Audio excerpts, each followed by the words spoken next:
இயேசுவின் நாமத்தில் தொலைக்காட்சி நேயர்களுக்கு அன்பின் வாழ்த்துக்கள். இந்த நாளிலே உங்களோடு கூட கர்த்தருடைய வார்த்தையை பகிர்ந்து கொள்வதிலே அதிக மகிழ்ச்சி. இந்த நாளின் செய்தி என்னவென்றால், தேவன் தந்த மிகப்பெரிய கட்டளை. இது நம்ம எல்லாருக்கும் தெரிந்த ஒரு சத்தியம்தான். அதாவது இந்த செய்தியுடைய தலைப்பு என்னவென்றால், கிரேட் கமிஷன் ஆர் ஒமிஷன். தேவன் பல கட்டளைகளை இந்த திருமறையிலே உங்களுக்கு எனக்கு கொடுத்திருக்கிறார். அந்த கட்டளைகளிலே மிக பிரதானமான கட்டளை மத்தேயு சுவிசேஷம் 28ஆம் அதிகாரம் 18 20 வசனங்கள் வரை. நாம் பலமுறை கேட்ட வசனங்கள், படித்த வசனங்கள், நம்ம எல்லாருக்கும் மனப்பாடமான வசனங்கள். பல நேரங்களிலே நாம் படித்த வசனங்கள் தான், நமக்கு தெரிந்த வசனங்கள் தான், ஆனாலும் நம்முடைய வாழ்க்கையில அது பயன்படுவதில்லை. எல்லாம் தெரியும், வசனம் தெரியும், ஆனால் அந்த வசனத்துக்கு நாம் கீழ்ப்படிவதில்லை. ஒரு பக்தர் இப்படி சொன்னார், இந்த உலகத்துல மிகப்பெரிய ஆராதனை தேவனுக்கு கீழ்ப்படிதல் தான் உண்மையான ஆராதனை. என்றைக்கு தேவனுக்கு கீழ்ப்படிய மனதில்லையோ அன்றைக்கு நம்முடைய ஆராதனைகள் வெறுமை. இன்றைக்கு கீழ்ப்படியாமலே ஆராதிக்கிற பிள்ளைகள் ஏராளம். ஆண்டவர் கீழ்ப்படிவதில்லை, வசனத்துக்கு கீழ்ப்படிவதில்லை, ஊழியருக்கு கீழ்ப்படிவதில்லை, பெற்றோருக்கு கீழ்ப்படிவதில்லை, ஆனால் கர்த்தரை ஆராதிக்கிறார்கள். திரும்ப சொல்லுகிறேன், கீழ்ப்படிதல் இல்லாத ஒரு ஆராதனை அர்த்தமற்ற ஒரு ஆராதனை. எனவே இதை நீங்கள் மனதிலே கொள்ள வேண்டும் என்று விரும்புகிறேன். நாளிலே இந்த மத்தேயு 28ஆம் அதிகாரம் 18 20 வசனங்கள் வரை உங்களோட நான் பகிர்ந்து கொள்ளும்படி விரும்புகிறேன். அந்த வார்த்தை இப்படி சொல்லுகிறது, இயேசு சமீபத்திலே வந்து அவர்களை நோக்கி, வானத்திலும் பூமியிலும் சகல அதிகாரம் எனக்கு கொடுக்கப்பட்டிருக்கிறது. ஆகையால் நீங்கள் புறப்பட்டு போய் சகல ஜாதிகளையும் சீஷராக்கி பிதா குமாரன் பரிசுத்தாவின் நாமத்திலே அவர்களுக்கு ஞானஸ்நானம் கொடுத்து, இதுதான் வசனம், நான் உங்களுக்கு கட்டளையிட்ட யாவையும் அவர்கள் கை கொள்ளும்படி அவர்களுக்கு உபதேசம் பண்ணுங்கள். இந்த வார்த்தை கவனிங்கள், நான் கட்டளையிட்ட யாவையும் அவர்களுக்கு அவர்கள் கை கொள்ளும்படி அவர்களுக்கு உபதேசம் பண்ணுங்கள். அடுத்த சொன்னார், இதோ உலகத்தின் முடிவு பரியந்தம் சகல நாட்களிலும் நான் உங்களோடு கூட இருக்கிறேன் என்றார். இதில் சொல்லப்பட்ட வார்த்தை நான் உங்களுக்கு கட்டளையிட்ட யாவையும். அவர் சொன்ன ஒரு வார்த்தை உபதேசம் பண்ணுங்கள். இன்றைக்கு என்ன பிரச்சனை என்றால், இதை சொல்லும் போது வருகிற எதிர்வினைகள் அவருக்கு தெரியும்.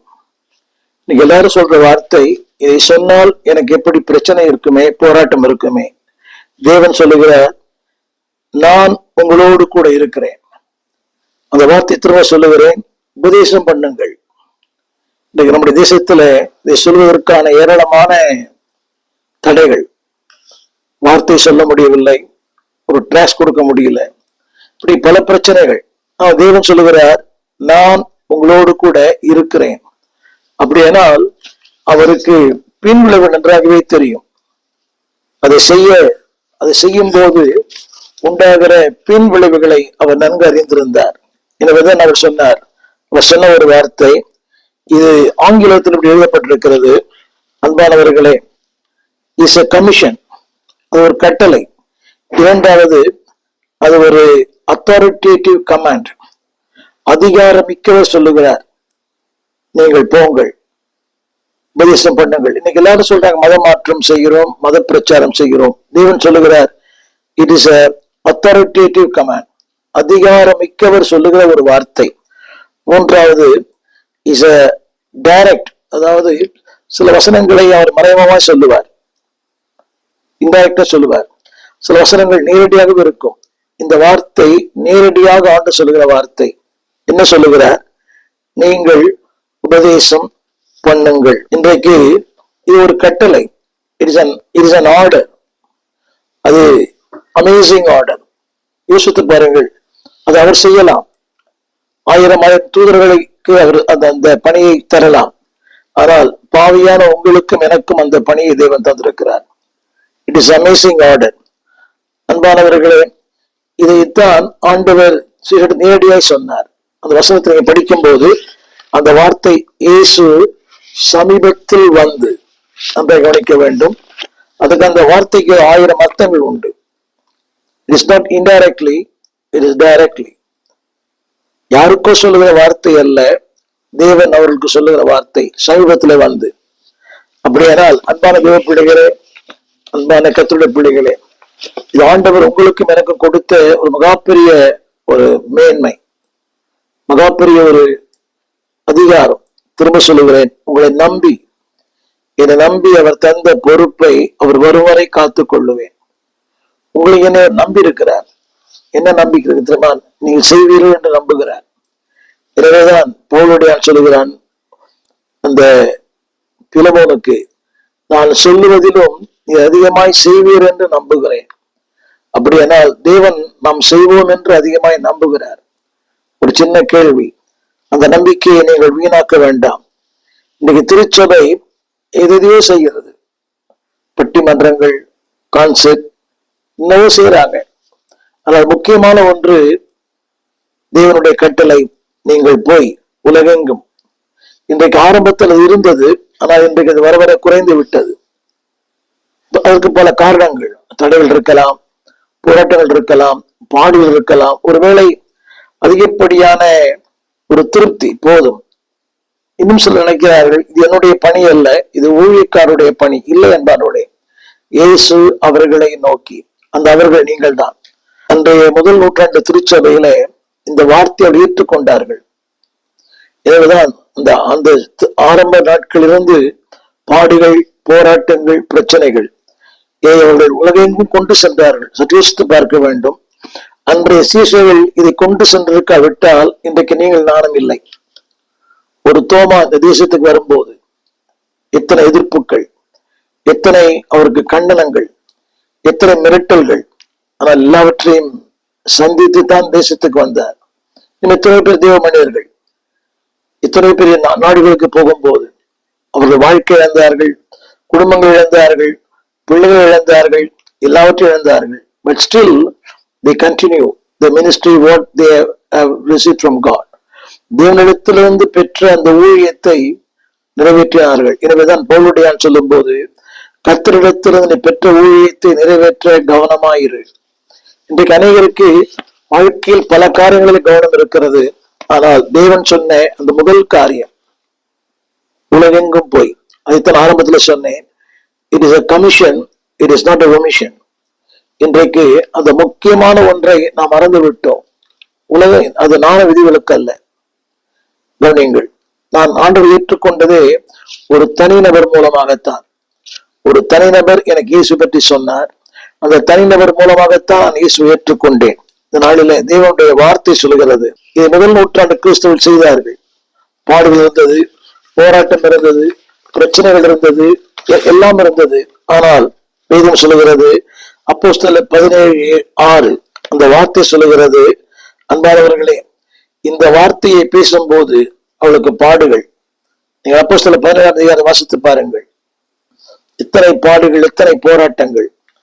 ஒரு வார்த்தை சொல்லப்பட்டிருக்கிறது, அவர்களை அதிகாரிகளிடத்தில் இழுத்து கொண்டு வந்தார்கள். இது அன்று நடந்தது, இன்று நடக்கிறது. ஆனால் அவர் சொன்ன ஒரு வார்த்தை, உலகத்தை கலக்குகிறவர்கள் இங்கேயே வந்து விட்டார்களோ என்று அவர்கள் ஆச்சரியப்பட்டார்கள். யோசித்து பாருங்கள், இன்றைக்கு இருந்த அதே மிரட்டல்கள் அன்றும் இருந்தது. அன்றும் அதிகாரம், ஆளுகை, சர்வாதிகாரம் இருந்தது. ஆனால் திருமறை சொல்கிறது, ஆண்டவர் எல்லா அங்கேயும் போராட்டம், இங்கேயும் போராட்டம். இதைத்தான் ஆண்டவர் சொன்னார்.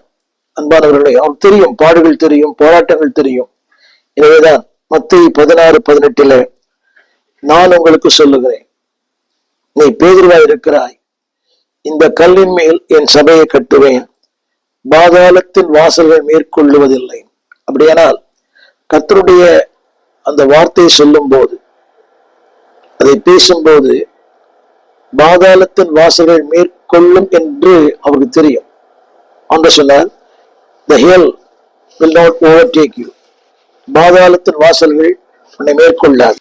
இன்றைய திருச்சபை தேவன் சொன்ன இந்த மாபெரும் கட்டளையை மறந்து போனது. இன்றைய ஆராய்ச்சியாளர் சொல்லுகிற கருத்து என்னவென்றால், இன்றைக்கு திருச்சபை வருகிற 77% மக்களுக்கு அந்த ஊழிய பாரமே இல்லை. they come and go. வெறும் பார்வை. அந்த திருச்சபையில் இருக்கிற இது புள்ளிவரம் சொல்லுகிறது, 77% ஜனங்கள் வந்து போகிறவர்கள். இதை குறித்தும் அவர்களுக்கு அக்கறை இல்லை. ஊழியம், சபை, சுவிசேஷம் எதை குறித்து அக்கறை இல்லை. இது வந்து போகிற மக்கள். இரண்டாவது, இந்த திருச்சபைக்கு வருகிற மக்களில 2% ஜனங்கள் மட்டுமே இன்றைக்கு அந்த ஊழிய பாரம் உள்ளவர்கள். சுவிசேஷம் அறிவிக்க வேண்டும். ஒரு சபையை 100 பேர் இருப்பாரானால் ஒரு 5 பேர் தான் அது குறித்த பாரம் உள்ளவர்கள், அக்கறை உள்ளவர்கள், ஜெபிக்கிறவர்கள், அதற்காக உதவி செய்கிறவர்கள். இன்றைய புள்ளிவிவரம் சொல்லுகிறது, அதாவது 71% ஜனங்கள் ஊழியத்தை குறித்த அக்கறையே இல்லை. இந்த நகர்க்கு எந்த ஊழியத்துக்கும் அவர்கள் உதவி செய்வதில்லை. இந்த ஒரு சில மக்கள் உதவி செய்கிறார்கள். ஆனால் இன்றைக்கு திருச்சபை வருகிற ஜனங்களில 2% மக்கள் மட்டுமே, அப்படியானால் 97% மக்களுக்கு பாரம் இல்லை, உணர்வு இல்லை, இதை குறித்து கவலை இல்லை, ஏதோ வந்து போக வேண்டும். எனவேதான் அன்றும் தேவன் எதிர்பார்க்கிறார், என் வார்த்தையை கொண்டு போங்கள், உலகெங்கும் போய் என் வார்த்தையை அறிவியுங்கள் என்று தான் எதிர்பார்ப்பு. என்னுடைய எதிர்பார்ப்பு ஒன்றே ஒன்றுதான். அது என்னவென்றால், என்னுடைய வார்த்தையை அறிவி, சொல்லுங்கள். அவர் சொன்ன வார்த்தை விளைவுகளை வரலாம், நான் உங்களோடு கூட இருக்கிறேன். அன்பானவர்களே, இது சந்தித்த மக்கள் ஏராளம், இதனால பாதிக்கப்பட்டவர்கள் ஏராளம். ஆனாலும் அந்த பாதிப்புகளை அவர் பார்த்து கொள்ளுவார். எனவேதான் அவர் சொன்னார், நீ இன்றைக்கு நாளலா இருக்கிறாய், சீமோனா இருக்கிறாய். அதுக்கு அர்த்தம் என்னவென்றால் ஆற்று மாடல். உன்னை நான் கற்பாறையாய் மாற்றுவேன், கேபாவாய் மாற்றுவேன். அப்படியானால் தேவன் சொல்கிற, உன்னை மாற்றுவேன், பயப்பட வேண்டாம், யூ கோ. இன்றைக்கு அந்த அழைப்பில் இருந்து நம்மை திசை திருப்ப உலகம், இந்த பொழுதுபோக்கு சாதனங்கள், வசதிகள், வாய்ப்புகள், to distract from the calling, அந்த அழைப்பில் இருந்து நம்ம வெளியே கொண்டு வருவதற்கு ஏராளமான காரியங்கள் உலகத்தில் இருக்கிறது. திரும்ப திரும்ப சொல்லுகிறேன், அந்த பாரம் இல்லை. ஞாயிற்றுக்கிழமை காலையில் ஆராதனைக்கு செல்ல வேண்டும், அது அடுத்த வாரம். சொல்லி அப்படி இருக்கிறார்கள், ஆல்டர்னேட்டிவ். இந்த வாரம் வந்து அடுத்த வாரம் வர மாட்டாங்க, அடுத்த வாரம் வருவாங்க, 3வது வாரம். அன்பார்களே, இது எந்த அளவுக்கு அவளை பாதிக்கும் என்பது அவளுக்கு தெரியவில்லை. ஒரு நாள் தேவனுடைய அந்த எதிர்பார்ப்பை நீ நிறைவேற்றாவிட்டால் அன்பாருடைய காலங்கள் குறுகிவிடும். தேவனுடைய எதிர்பார்ப்பு ஒன்றே ஒன்றுதான், அவருக்காக அவருடைய வார்த்தையை சொல்ல, அவருடைய சத்தியத்தை அறிவிக்க. அதற்காகத்தான் உங்களை என்னையும் தேவன் தெரிந்து கொண்டார் இதனால. எனவே தான் அந்த வார்த்தை திரும்ப திரும்ப ஆண்டு சொல்லுகிறார். மத்தேயு 16:18 கூட அந்த வார்த்தை சொல்லுகிறது. எனவே நான் சொல்லுகிறேன். என்ன சொல்லுகிறேன்? நான் சொல்லுகிறேன். அது இன்னொரு வார்த்தை, உன்னை கொண்டு என் சபையை கட்டுவேன். நண்புடைய பிள்ளையே, உங்க பலவீனங்கள் அவருக்கு தெரியும், உங்க பலன் அவருக்கு தெரியும், உடைய இல்லாம அவருக்கு தெரியும், உடைய வேதனைகளுக்கு தெரியும், எல்லாம் தெரியும். அவர் சொல்லுகிறார், உன்னை கொண்டு நான் கட்டுவேன். அது மட்டுமல்ல, அதனால் வருகிற எந்த காரியங்களும் உன்னை மேற்கொள்ளவே முடியாது. எத்தனை மேன்மையான ஒரு சத்தியம், எத்தனை மேன்மையான ஒரு வாழ்க்கை. அன்பு தேவ பிள்ளைகளே, ஆண்டு சொல்லுகிற அந்த வார்த்தை என்னவென்றால், திரும்ப சொல்லுகிறேன், இன்றைக்கு அந்த பாரத்தை இழந்து, அந்த தரிசனத்தை இழந்து, சுய திருப்தியிலும் சுய மாயையிலும் வாழ்கிற மக்கள் ஏராளம். திரும்ப சொல்லுகிறேன், அந்த பாரத்தை இழந்து, தேவ தரிசனத்தை இழந்து, அவர்களை குறித்த தேவ நோக்கத்தை இழந்து இன்றைக்கு அப்படி வாழ்கிற மக்கள் ஏராளம். தேவன் சொல்லுகிறார், அன்பானவர்களே, திருச்சபையிலே ஒரு ஆழ்ந்த தூக்கம், ஒரு ஆழ்ந்த கனநித்திரை, ஒரு மாயை. இன்னைக்கு எல்லா சபைகளிலுமே இந்த விசுவாச வார்த்தையை பேசுகிற, சுவிப்பி வார்த்தையை பேசுகிற யாருமே சுவிசேஷம் அறிவிப்பதில்லை. சொல்ல போனால் பாரம்பரிய சபைகளில் சுவிசேஷம் அறிவிக்கிறார்கள். அவருடைய விளைவுதான் ஒரு ஜீவானால் ரட்சிக்கப்பட்டார், ஒரு திருப்பிரசங்கத்துல. அதே போலத்தான் ஒரு எமில் ஜெபசிங் அவர்களை மனம் திரும்பினார்கள் திருப்பிரசங்கத்திலே. இப்படி எத்தனை பேர் சொல்லிக்கொண்டே போகலாம். இன்னைக்கு அது ஒருவேளை இன்னைக்கு அரசாங்கத்துடைய சட்ட திட்டங்களால் அது தவிர்க்கப்பட்டிருக்கலாம். ஆனாலும் தனிநபரை சந்திப்பதற்கு எந்த விதமான தடையும் இல்லை. Each one catch one. இன்றைக்கு அநேக ஜனங்கள் ஆரம்பத்தில் சொன்னது போல ஒரு கம்ஃபர்டபுள் சோன், இந்த வசதி, அந்த வாய்ப்பு, அந்த வேலை, அதிலே மூழ்கி இருக்கிறார்கள். திருச்சபைக்கு போகிறவர்கள் கூட அதுக்கப்புறம் காலங்களை சொல்லுகிறார்கள். இரவெல்லாம் வேலை செய்கிறேன், பகலெல்லாம் வேலை செய்கிறேன், அதிக வேலை அழுத்தம், மன அழுத்தங்கள் நிறைய சொல்லலாம். அன்பானவர்களே, திரும்ப திரும்ப சொல்லுகிறேன், தேவனுடைய அந்த கட்டளையை மறந்து சுய திருப்தியோடு வாழ்வது வேதனையானது, வருந்தத்தக்கது, வாழ்க்கையை ஒன்றுமில்லாமற் பண்ணும். நாளிலே என் செய்தி கேட்கிற அன்பு தேவ பிள்ளைகளே, ஒரு 4 காரியங்களை உங்களுக்கு சொல்ல விரும்புகிறேன். நம்பர் 1, தி டிவைன் மெசேஜ், ஆண்டு கொடுத்திருக்கிற ஒரு தெய்வீக செய்தி. 2வது, தி டிவைன் மிஷன். 3வது, தி டிவைன் மென்டோர். கொடுத்த தெய்வீக அந்த பணி என்னவென்றால் வார்த்தை அறிவிப்பது, டிவைன் மெசேஜ், தெய்வீக செய்தி. 2வது, தெய்வீக பணி. 3வது, டிவைன் மென்டோர். அவர் அந்த அந்த காரியத்திற்கு நம்மை உருவாக்குகிற அவர் தான் மென்டோர், உருவாக்குபவர். நம்ம உருவாக்கி அவர் விரும்புகிற பாத்திரமா நம்ம மாற்றுகிறோம். Divine mentor. உலகத்தின் மென்டோர்கள் ஒரு மாதிரி இருக்கலாம், ஆனா இஸ் டிவைன் மென்டோர். உங்களை உருவாக்கி அவன் சொன்னாரே, நான் கட்டுவேன், பாதாளத்தின் வாசல்கள் உன்னை மேற்கொள்ளாது. அவர் கட்டும் ஆண்டவர். Divine mentor, message, mission, mentor. அந்த செய்தி என்ன என்பதை தொடர்ந்து நீங்கள் கேளுங்கள். A divine message. 2வது, a divine mission. உலகத்தில் 1000 காரியம் செய்யலாம், அதெல்லாம் இந்த உலகத்தோடு முடிந்து விடும். தேவனுக்காக நீங்க செய்யும் போது நிச்சயம் இங்கும் மறுமையிலும் அது பலன் தரும். A divine mentor. அதற்காகவே உங்களை நாள்தோறும் உருவாக்குகிறார். அதற்காகவே திருச்சபை, அதற்காகவே சத்தியம், அதற்காகவே ஊழியன், அதற்காக பசுத்த ஆவியானவர். இப்படி சொன்னா உங்களுக்கு புரியும். பசுத்த ஆவியானவரும் அந்த இன்னைக்கு காலை வாசித்தேன், the divine school of Holy Spirit has been inbuilt in you. அதாவது பசுத்தாவின் பள்ளியையே உங்கள் உள்ளத்துல அவர் நிறுவி இருக்கிறார். inbuilt, the spirit of Holy Spirit, school of Holy Spirit. அந்த பசுத்த ஆவியானவருடைய அந்த நிலையை உங்களுக்குள்ள வைத்திருக்கிறாராம். எத்தனை பெரிய மேன்மை, எத்தனை பெரிய பாக்கியம், எத்தனை பெரிய ஸ்லாக்கியம். ஒரு காலகட்டத்தில் திருச்சபையில் அதிகமாக சுவிசேஷ ஊழியங்கள் போதிக்கப்பட்டது, செயல்படுத்தப்பட்டது. ஞாயிற்றுக்கிழமை ஆராதனை முடிந்த பிறகு மாலையிலே இந்த திருப்பசங்கத்துக்கு போகிற மக்கள் ஏராளம். எல்லா திருச்சபைகளும் அதில் ஈடுபடுத்தப்பட்டது. கிராம ஊழியங்கள். இன்றைக்கு பரிணாம வளர்ச்சி அதிகமாகிவிட்டது, வசதிகள் அதிகமாகிவிட்டது, வாய்ப்புகள் அதிகமாகிவிட்டது. மக்கள் இன்றைக்கு ஊழியத்தை அதிகமாகி புறக்கணித்து விட்டனர். ஒரு பக்கம் தடைகளை சொல்லலாம், தடைகள் இருந்தாலும் மக்களுக்கு இன்றைக்கு மனம் இல்லை. ஆலயம் முடிந்தவுடனே அடுத்த நிமிடமே ஓடுகிறார்கள். இன்று யாரிடத்துல பேசி பழகி அடுத்தவுடைய நலன்கள் விசாரிப்பதற்கு நேரம் இல்லை. ஒரே ஓட்டம் நடையுமாக. நீங்கள் காலங்கள் மாறினாலும் கர்த்தருடைய சித்தம் நோக்கம் மாறுவதில்லை. ஆரம்ப நாட்களிலே 10 மணிக்கு ஆராதனை, 4 மணிக்கு முடியும். அதுக்கு பிறகு வீடு, திரும்ப மாலை ஆராதனை. இது 70களிலே நான் கடைபிடித்த ஒரு காரியம். ஆனா இன்றைக்கு காலையே வருகிற 180% மக்கள் மாலையே வருவதில்லை. பல காரணங்களை சொல்லுகிற நிர்விசாரம், அசதி, வேலை காரியங்கள், பிள்ளை படிக்கிறது, இதெல்லாம் சாக்கு போக்கு. அன்பானவர்களே, ஒரு காலத்துல அதாவது நாம் சொல்வதை கேட்க மக்கள் அவளா காத்திருந்தார்கள். இன்றைக்கு மக்களோடு பழகதை விட இன்றைக்கு இந்த இயந்திரங்களோடு பழகிற மக்கள் தான் ஏராளம். கேட்க ஆட்கள் இல்லை. அதை விட இன்னொரு வேதனை என்னவென்றால், சொல்ல ஆட்கள் இல்லை, கேட்க ஆட்கள் இல்லை. இந்திரமான வாழ்க்கை. என் அன்பான தேவ பிள்ளைகளே, தேவன் சொல்லுகிற ஒன்று போ, அதைத்தான் ஆண்டு சொல்லுகிறார், கோ அல்லது அனுப்பு. இன்றைக்கு இரண்டையுமே செய்வதில்லை. தேவனுடைய மிகப்பெரிய பாரம், உலகெங்கும் போய் என் வார்த்தை சொல்லுங்க. நீ உலகெங்கும் போக வேண்டிய அவசியம் இல்லை. உங்கள் எதிர் வீடு, அண்டை வீடு, உங்கள் நண்பர்கள், உங்கள் அயலகத்தார்கள்.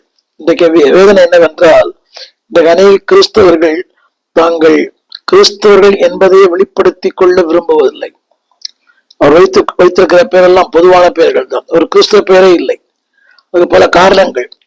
அரசாங்கத்தின் சலுகை, வேலை வாய்ப்பு இல்லை. என்பானவர்களே, நீங்கள் உண்மையாய் மனம் திரும்பி இருந்தால் நான் என்னுடைய பாரம், என்னுடைய வேண்டுகோள் தான், உங்கள் பிள்ளைகளுக்கு கிறிஸ்துவ பெயர்களை வையுங்கள். இத்தனை வேதாம பெயர்கள், இத்தனை பசுத்துவான்களின் பெயர்கள், இத்தனை மிஸ்டேகளின் பெயர்கள் உலகம் அறியட்டும். அந்த பிள்ளை வருங்காலத்தில் அப்படியே அவன் மாறுவான். ஒரு வில்லியம் கேரி, ஒரு பில்லி கிரகாம், ஒரு ஹட்சன் டெய்லர், ஒரு யுவான் ராபர்ட்ஸ், அப்படிப்பட்ட மிஷினரி பெயர்களை வையுங்கள். ஒரு ஜார்ஜ் முல்லர். இன்றைக்கு நான் வைக்கிற பெயர்கள் எல்லாருமே அது கிறிஸ்துவ பெயரா எந்த பெயர் என்றே தெரியாது, பொதுவான பெயர்கள் வைக்கிறோம். அதற்கு பல காரணங்களை சொல்லுகிறோம்.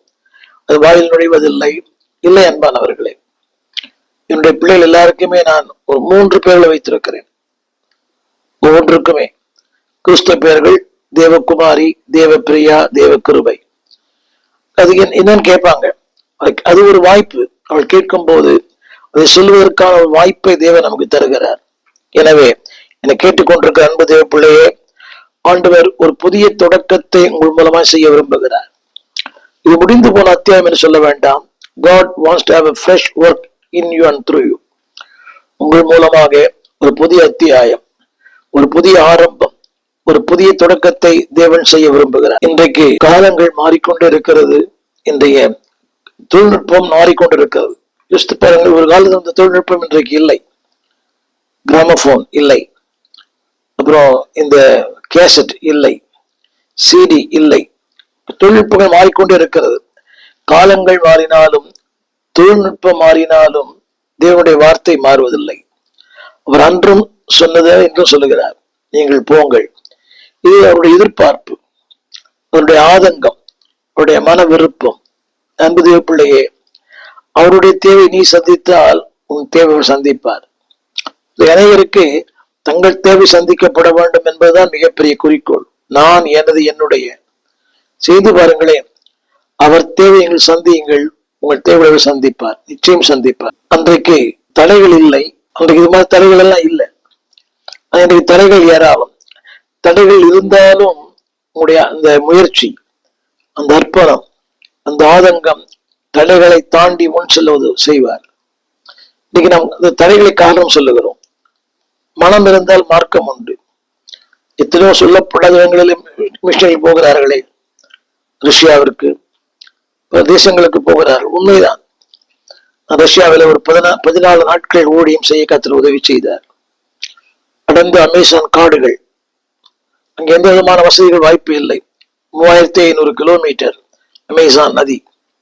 அதிலே கர்த்தருடைய ஊழியத்தை, சபைகள் இருக்கிறது. கர்த்தருடைய ஊழியத்தை செய்ய அவர் உதவி செய்தார்.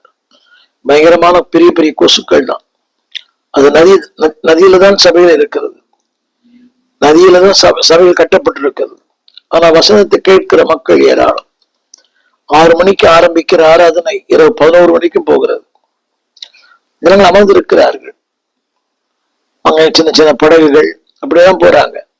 இருட்டு தான். அது அவங்களுக்கு பழகி விட்டது. அதுல பள்ளிகள் இருக்குது. அமேசான் நதியில பள்ளிகள் இருக்குது. அதுல உணவுடியில் இருக்கிறது, திருச்சபைகள் இருக்கிறது. அவர்கள் அதிலே பழகிட்டாங்க, அந்த நதியிலே. என்னை கேட்டுக்கொண்ட அன்பு பிள்ளையே, சொல்லப்பட்டிராத ஜனங்கள் உண்டு. ஒருமுறை கூட அறியாத ஜனங்கள் ஏராளமா இருக்கிறார்கள். ஏன் நம்ம தமிழகத்தில் இருக்கிறார்கள். ஒரு எதிர் வீட்டுல, ஒரு அண்டை வீட்டுல, உங்களுடைய பக்கத்து வீட்டுல ஏராளமான மக்கள் இருக்கிறார்கள். நாம் எங்கெங்கயோ போகிறோம். ஆனா நம்ம பக்கத்து வீட்டுக்கு நாம் போறதில்லை. என்னைக்கா ஒரு நாள் அவரை பார்த்து ஈஸ்வரன் நேசிக்கிறார். ஒரு புன்சிரிப்பு. எத்தனை ஆண்டவர் சொன்னார், அழிந்து போகிற பொருட்களால் அழியாத ஆத்துமாக்களை சம்பாதியுங்கள். இதைத்தான் சால்வேஷன் ஆர்மி வில்லியம் பூத்தோல் செய்தார்கள். Soap salvation. அவன் இதயத்தை குளிர பண்ணுங்கள். அவனுக்கு தேவையான அந்த அன்பான வார்த்தைகளை பேசுங்கள். அதை எழுத்தும்படி எடுத்துங்க, ஆவிக்குரியபடி எடுத்துங்க. சோப் மூன்றாவது ரட்சிப்பை பற்றி சொல்லுங்க. இன்றைக்கு அதைத்தான் ஆதி மிஷனரிகள் செய்தார்கள். பள்ளிகள் நிறுவினார்கள், கல்லூரிகள், மருத்துவமனைகள், அனாதை விடுதிகள். இதன் நோக்கம் என்னவென்றால், இப்படியாயில் அந்த அன்பை ஜனங்கள் அறிவிக்க வேண்டும். இதுல என்ன பெரிய ஏமாற்றம் என்றால், நன்மைகளை பெற்றார்கள், ஆனால் நன்மைக்கு செய்த தேவனை மறந்து போனார்கள். இன்றைக்கு அப்படித்தான். They are enjoying the goodness. அதாவது தந்தவைகளை பெற்றுக்கொள்கிறார்கள். ஆனா தந்தவரை மறந்து போகிறார்கள். இன்னைக்கு எல்லாருடைய வாழ்க்கை அப்படித்தான். தந்தவரை விட தந்தவர் ரொம்ப பெரியவர். Giver is greater than the gift. நிறைய பேர் தந்தவரை அன்பு கூறுகிறார்கள். அது பரவாயில்லை, இதை தந்தார், அதை தந்தார், வீட்டை தந்தார், வாகனம் தந்தார், கார் தந்தார், பங்களா தந்தார். குட். அதை விட அவர் பெரியவர். யோசித்து பாருங்களேன், நீங்கள் இருக்கிற வீடு மிக பிரம்மாண்டமானது, அதை தந்தவர் அதை விட பெரியவர். உங்கள் வாகனம் பிரம்மாண்டமானது, அதை தந்தவர் அதை விட பெரியவர்.